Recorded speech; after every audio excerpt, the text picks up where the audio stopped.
এবং অন্যান্য অতিথিবৃন্দ।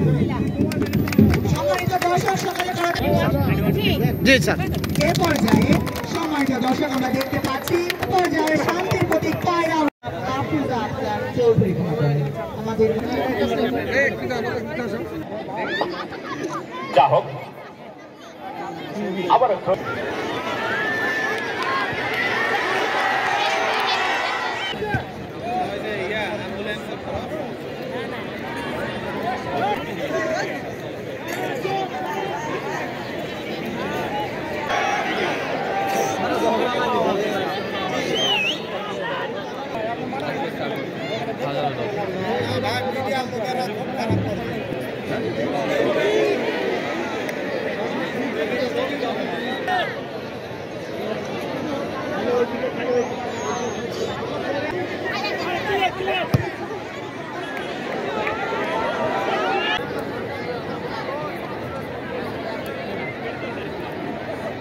কথা মনে পড়ে গেল।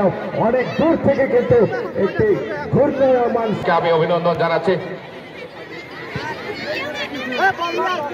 তার ডিফেন্স করছেন তিনি। যা হোক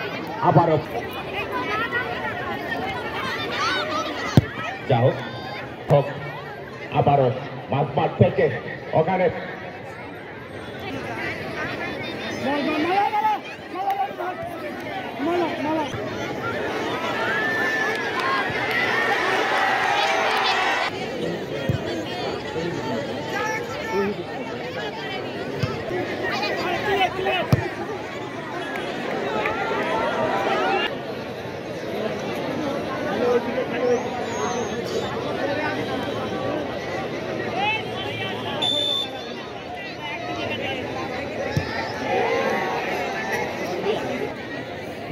এবারে দিয়েছেন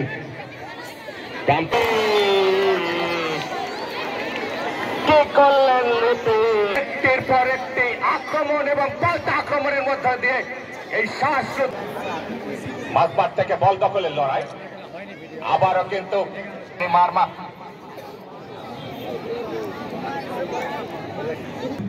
আমার দর্শকের দৃষ্টি আকর্ষণ করছি আমাদের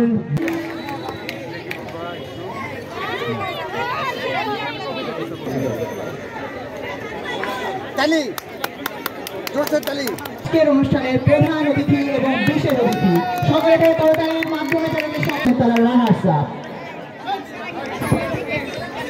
আমরা সবাই তাদের এসপি মহোদয় এবং আমাদের অতিথি মহোদয়ের কাছ থেকে আমরা দেখতে পাচ্ছি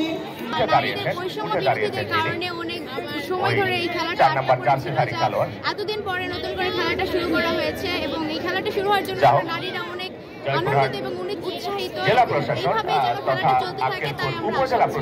ক্রিয়া শক্তি ক্রিয়ায় বল, এই যে নারীদের খেলাটা বন্ধ হয়েছিল, আবার জেলা প্রশাসকের উদ্যোগে খেলাটা চলতেছে, এটাতে আমরা খুবই অনুপ্রাণিত। আমার তো মনে হচ্ছে যে আমি সেই অতীতে আবার ফিরে গেছি। হ্যাঁ, আমারও মনে হচ্ছে আমার বয়সে আগের মতো থাকলে আমিও খেলতাম। আজকে মেয়েদের খেলা দেখে আমরা খুবই অনুপ্রাণিত, খুবই ভালো লাগতেছে এবং আমরা চাই ভবিষ্যতে নারীরা আরও এগিয়ে যাক, আন্তর্জাতিক পর্যায়ে নারীরা খেলুক, আমরা এটি আশা করি। আমরা এলাকাবাসী লোকজন আমরা এই আজকে নারীদের যে খেলাটা শুরু হয়েছে সিলেটপুর উচ্চ বালিকা বিদ্যালয়ের মাঠে, এই খেলাটা দেখার জন্য আমরা খুবই উৎসাহ ছিলাম।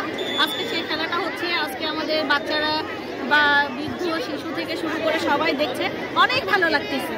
অনেক সুন্দর পরিবেশ, সুন্দর শৃঙ্খলভাবে সব কিছু এতটা ভালো লাগতেছে। আমরা চাচ্ছি যে এইভাবেই যেন আমাদের এই নারীরা যেন খেলতে পারে, এই সমাজে যেন নারীর অধিকার এইভাবে আসে, এইভাবে যেন আগামীতে আমাদের বাচ্চারাও যেন হতে পারে। আশা করব সবাই মহিলা ফুটবল টিমকে সাপোর্ট করবেন। মহিলা ফুটবলে বাংলাদেশের অহংকার, এই মহিলা ফুটবল বাংলাদেশে অনেক সুনাম বয়ে নিয়ে আসছে।